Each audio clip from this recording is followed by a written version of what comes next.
into our town, the hangman came, smelling of gold and blood and flame. And he paced our bricks with a diffident air, and built his frame on the courthouse square. The scaffold stood by the courthouse side, only as wide as the door was wide. A frame as tall, or little more, than the capping sill of the courthouse door.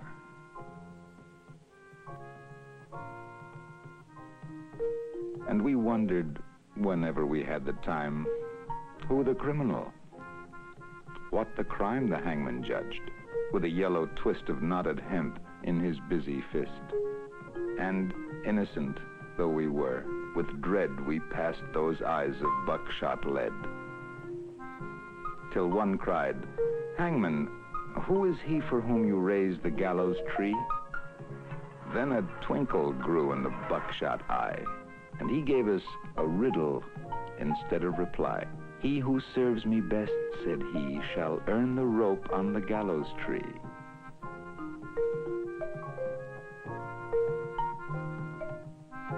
And he stepped down and laid his hand on a man who came from another land. And we breathed again, for another's grief at the hangman's hand was our relief. And the gallows frame on the courthouse lawn by tomorrow's sun would be struck and gone. So we gave him way.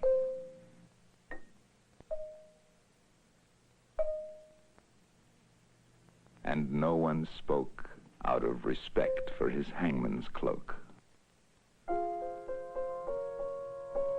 The next day's sun looked mildly down on roof and street in our quiet town, and stark and black in the morning air, the gallows tree on the courthouse square. And the hangman stood at his usual stand with a yellow hemp in his busy hand, with his buckshot eye and his jaw like a pike, and his air so knowing and businesslike. And we cried, "Hangman, have you not done yesterday with the alien one?" Then we fell silent and stood amazed. Oh, not for him was the gallows raised. He laughed a laugh as he looked at us. "Did you think I'd gone to all this fuss to hang one man? That's the thing I do to stretch the rope when the rope is new." Above our silence, a voice cried, "Shame!" And into our midst, the hangman came to that man's place. "Do you hold," said he, "with him that was meet for the gallows tree?" And he laid his hand on that one's arm, and we shrank back in quick alarm. And we gave him way, and no one spoke, out of the fear of his hangman's cloak. That night, we saw with dread surprise, the hangman's scaffold had grown in size. Fed by the blood beneath the chute, the gallows tree had taken root, now as wide, or a little more, than the steps that led to the courthouse door, as tall as the writing, or nearly as tall, halfway up on the courthouse wall.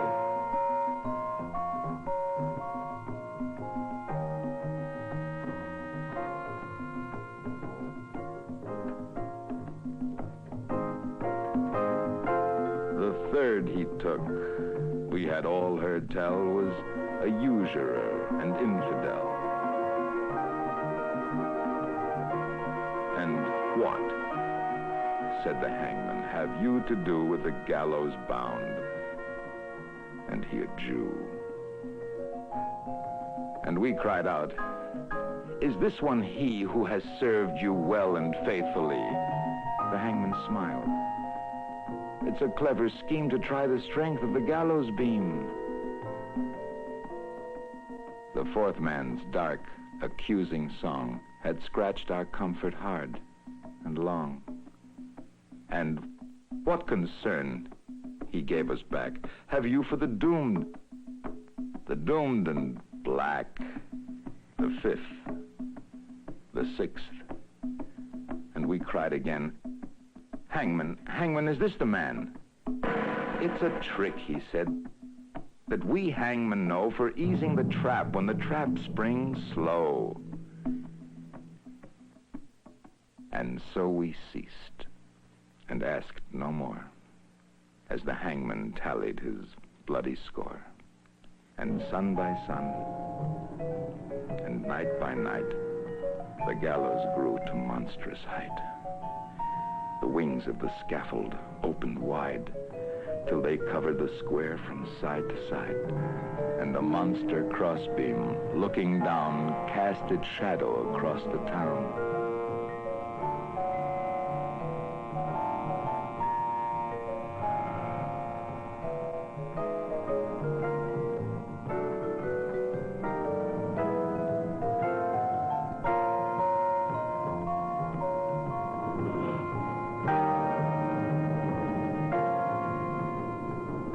Then, through the town, the hangman came and called in the empty streets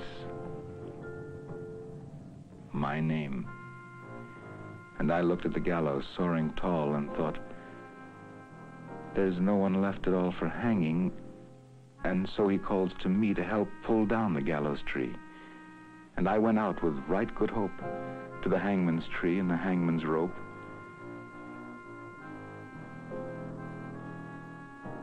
He smiled at me as I came down to the courthouse square, through the silent town, and supple and stretched in his busy hand was the yellow twist of the hempen strand, and he whistled his tune as he tried the trap, and it sprang down with a ready snap, and then, with a smile of awful command, and he laid his hand upon my hand. You tricked me, hangman, I shouted then. That your scaffold was built for other men, and I no henchman of yours, I cried. You lied to me, hangman. Foully lied. Then a twinkle grew in the buckshot eye. Lied to you? Tricked you, he said. Not I. For I answered straight. I told you true.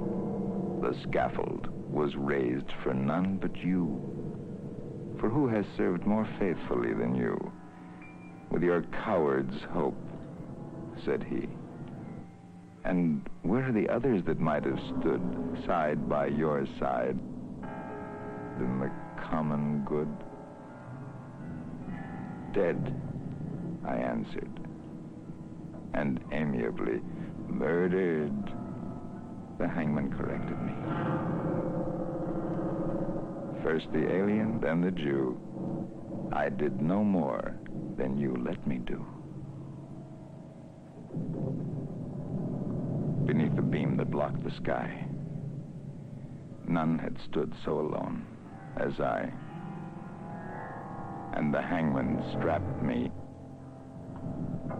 and no voice there cried, stay, for me in the empty square.